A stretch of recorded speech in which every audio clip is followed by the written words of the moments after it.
ಹೇಗಿರುತ್ತೆ ಅಂದ್ರೆ ಕ್ಲಾಸಿಕಲ್ ಅಲ್ಲಿ ಗುರುವನ್ನ ಹೇಗೆ ನಾವು ಸಮರ್ಪಣೆಯನ್ನ ಮಾಡ್ತೀವಿ, ಯಾವುದೇ ಒಂದು ವಿದ್ಯೆಯಲ್ಲಿ ನಮ್ಮನ್ನ ನಾವು ಸಮರ್ಪಣೆಯನ್ನ ಮಾಡ್ಕೊಂಡಾಗ ಮಾತ್ರ ನಮಗೆ ಆ ಸಕ್ಸಸ್ ಸಿಗತ್ತೆ.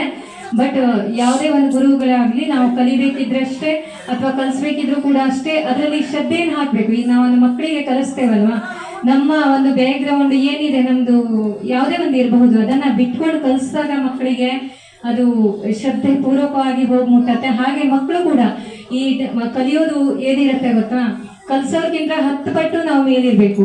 ಅಷ್ಟು ಶ್ರಮ ಶ್ರದ್ಧೆಗಳಿಂದ ನಾವು ಅಷ್ಟು ಕಲ್ತಾಗ ಮಾತ್ರ ಸಕ್ಸಸ್ ಆಗತ್ತೆ ನಮ್ಮ ಲೈಫಲ್ಲಿ. ಬಟ್ ವಿದ್ಯಾಬುದ್ಧಿ ಯಾವುದೇ ಒಂದು ಶ್ರೀಮಂತಿಕೆ ಇರಬಹುದು ಅದು, ಬಟ್ ಯಾವುದೇ ಒಂದು ಮನೆಗಳಿರ್ಬೋದು ಅದು ಶಾಶ್ವತ ಅಲ್ಲ. ಬಟ್ ನಮ್ಮ ಲೈಫಲ್ಲಿ ಯಾವುದೇ ಒಂದು ರಿಚ್ ಇರ್ಬಹುದು, ಅಮೌಂಟ್ ಇರ್ಬಹುದು, ಯಾವುದೇ ಒಂದು ಇದ್ರೂ ಕೂಡ ಅದು ಶಾಶ್ವತವಲ್ಲ. ಬಟ್ ನಮ್ಮ ಲಾಸ್ಟ್ ಜರ್ನಿ ತನಕ ಬರೋದು ವಿದ್ಯಾಬುದ್ಧಿ. ಹಾಗಾಗಿ ನಾವು ಒಂದು ನಮಗೆ ವಿದ್ಯೆಯನ್ನ ಕೊಟ್ಟಂತ ಗುರುವನ್ನ ಯಾವತ್ತೂ ಕೂಡ ನಮ್ಮ ಒಂದು ಮನಸ್ಸಲ್ಲಿ ಇಟ್ಕೊಂಡ್ರೆ ಅದು ಲಾಸ್ಟ್ ತನಕ ಇರುತ್ತೆ. ಯಾಕಂದ್ರೆ ಹರ ಮುನಿದ್ರೆ ಗುರು ಪೊರಿತಾನೆ ಅಂತಾರೆ, ಆದ್ರೆ ಗುರು ಮುನಿದ್ರೆ ಪೊರೆಯೋರು ಯಾರಿದ್ದಾರೆ ಹೇಳಿ? ಯಾರು ಪೊರೆಯಲ್ಲ. ಹರ ಮುನಿದ್ರೆ ಬ್ರಹ್ಮ ವಿಷ್ಣು ಮಹೇಶ್ವರರು ಸಿಟ್ಟಾದ್ರೆ ಗುರು ಪೊರಿತಾರಂತೆ. ಬಟ್ ಇಲ್ಲಿ ಗುರುವಿಗೆ ಮನಸ್ಸನ್ನ ನೋಯಿಸಬಾರ್ದು, ಯಾವತ್ತು ಮನಸ್ಸನ್ನ ನೋಯಿಸಬಾರ್ದು. ಕಲ್ಸಂತ ಗುರುವಿಗೆ ಗುರು ಹೇಳೋದೇ ಅದಕ್ಕೆ ಎಲ್ಲದರಿಂದಲೂ ಜ್ಞಾನ ತುಂಬ್ತಾರೆ. ನಾವು ಕಲಿಬೇಕಿದ್ರೆ ಹೇಗೆ ಕಲಿಯೋದು ಈ ತರ ಎಲ್ಲ ಮಾಡ್ಬೋದು. ರೆಸ್ಪೆಕ್ಟ್ ಆಗಿ ಕೊಡ್ಬೇಕು ಗುರುವಿಗೆ. ನಾವು ತಲೆ ಬಾಗಿ ಹೋಗ್ಬೇಕೇ ವಿನಃ ತಲೆ ಎತ್ತಿ ನಿಲ್ಬಾರ್ದು. ಭಗವಂತನಿಗೆ ತಲೆ ಬಾಗ್ಬೇಕೇ ವಿನಃ ತಲೆ ಎತ್ತಿ ನಿಲ್ಬಾರ್ದು. ತಂದೆ ತಾಯಿಗೆ ತಲೆ ಬಾಗ್ಬೇಕೇ ವಿನಃ. ಇದು 3 ಪಾಯಿಂಟ್ಸ್ ಅನ್ನ ನಾವು ನಮ್ಮ ಲೈಫಲ್ಲಿ ಇಟ್ಕೊಂಡಾಗ ತುಂಬಾ ಚೆನ್ನಾಗತ್ತೆ.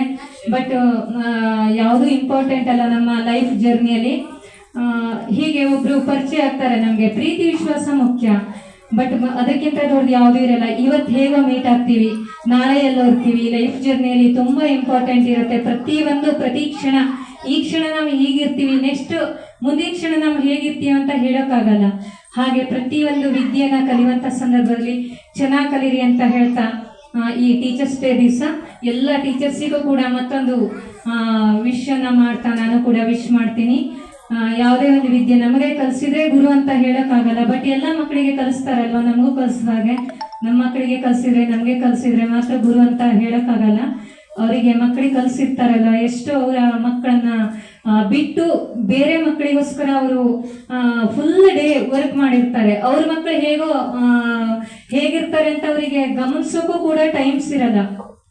ತುಂಬಾ ಜನ ಟೀಚರ್ಸು ಬೆಳಿಗ್ಗೆಯಿಂದ ಅವರಿಗೆ ಟಿಫಿನ್ ಆಗಿರಲ್ಲ, ಕೆಲವೊಂದ್ಸಲ ಲಂಚ್ ಆಗಿರಲ್ಲ, ಹೀಗೆ ಎಷ್ಟೋ ಸಲ ನೀರು ಕುಡಿಯೋಕ್ಕೂ ಸಹಿತ ಟೈಮ್ ಇರಲ್ಲ. ಅಂತಹ ಶ್ರಮಗಳನ್ನ ವಹಿಸ್ತಾರೆ ಟೀಚರ್ಸು.